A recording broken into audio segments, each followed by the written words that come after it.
सोलापूरच्या दक्षिण तालुक्यात मंद्रुप गावात एक दुर्दैवी घटना घडली आहे। 12वी वाणिज्य शाखेतील विद्यार्थी विनायक नागनाथ कुंभार यांनी राहत्या घरातील बाथरूम मध्ये गळफास घेऊन आत्महत्या केली। विनायक सकाळी अंघोळीसाठी गेला, पण बराच वेळ झाला तरी बाहेर आला नाही। त्यामुळे कुटुंबियांना संशय आला। त्याच्या वडिलांनी दरवाजा तोडला आणि आत पाहताच हादरले।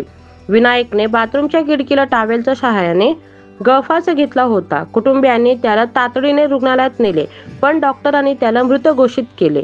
विनायकने 12वीचे 4 पेपर दिले होते आणि पुढील परीक्षेची तयारी करत होता।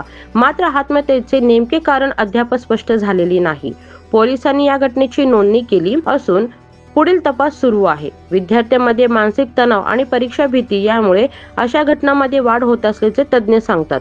परीक्षेच्या काळात पालकांनी व शिक्षकांनी विद्यार्थ्यांशी संवाद साधावा, त्यांना मानसिक आधार द्यावा असा सल्ला दिला जात आहे।